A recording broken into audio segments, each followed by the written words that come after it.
Like, share and subscribe for more videos. أعوذ بالله من الشيطان الرجيم. بسم الله الرحمن الرحيم.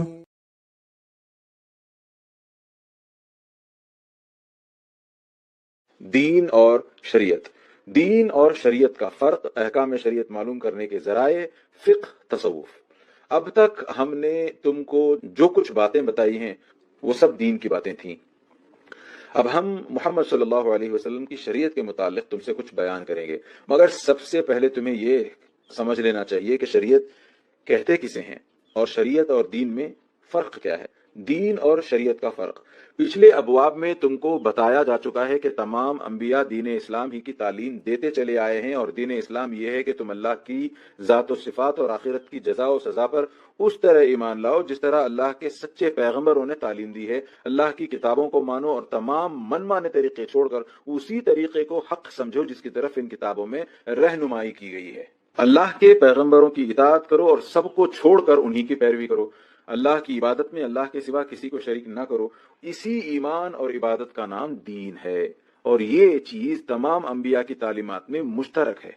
اس کے بعد ایک دوسری چیز بھی ہے جس کو شریعت کہتے ہیں، یعنی عبادت کے طریقے، معاشرت کے اصول، باہمی تعلقات اور معاملات کے قوانین، حرام اور حلال، جائز اور ناجائز کے حدود وغیرہ۔ ان امور کے متعلق اللہ تعالیٰ نے ابتدا میں مختلف زمانوں میں اور مختلف قوموں کے حالات کے لحاظ کر کے اپنے پیغمبروں کے پاس مختلف شریعتیں بھیجی تاکہ ہر قوم کو الگ الگ شائستگی اور تہذیب و اخلاق کی تعلیم و تربیت دے کر ایک بڑے قانون کی پیروی کے لیے تیار کرتے رہیں۔ جب یہ کام مکمل ہو گیا تو اللہ نے محمد صلی اللہ علیہ وسلم کو وہ بڑا قانون دے کر بھیج دیا جس کی تمام دفعات تمام دنیا کے لیے ہیں۔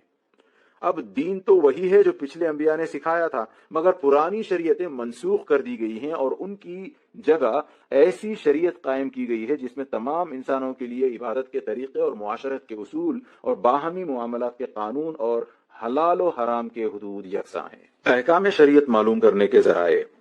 شریعت محمدی صلی اللہ علیہ وسلم کے اصول اور احکام معلوم کرنے کے لیے ہمارے پاس دو ذریعے ہیں، ایک قرآن، دوسرے احادیث۔ قرآن مجید کے متعلق تو تم جانتے ہو کہ وہ اللہ کا کلام ہے اور اس کا ہر لفظ اللہ کی طرف سے ہے۔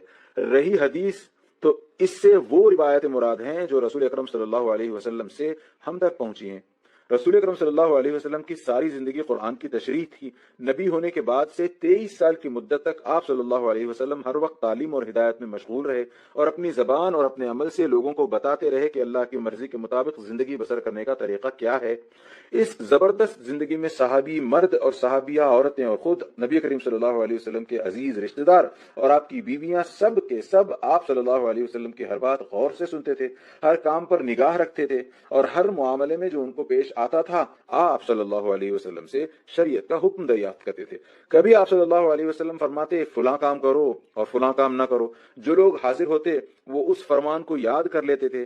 اسی طرح کبھی آپ صلی اللہ علیہ وسلم کوئی کام کسی خاص طریقے پر کیا کرتے تھے، دیکھنے والے اس کو بھی یاد رکھتے تھے اور نہ دیکھنے والوں سے بیان کر دیتے تھے کہ آپ صلی اللہ علیہ وسلم نے فلاں کام فلاں طریقے پر کیا تھا۔ اسی طرح کبھی کوئی شخص آپ صلی اللہ علیہ وسلم کے سامنے کوئی کام کرتا تو آپ صلی اللہ علیہ وسلم یا تو اس پر خاموش رہتے یا پسندیدگی کا اظہار فرماتے یا منع فرما دیتے۔ ان سب باتوں کو بھی محفوظ رکھتے تھے، یعنی ایسی جتنی باتیں صحابی مردوں اور صحابیہ عورتوں سے لوگوں نے سنی ان کو بعض نے حفظ و یاد کر لیا اور بعض نے لکھ لیا اور یہ بھی یاد کر لیا کہ یہ خبر ہم کو کس سے پہنچی ہے۔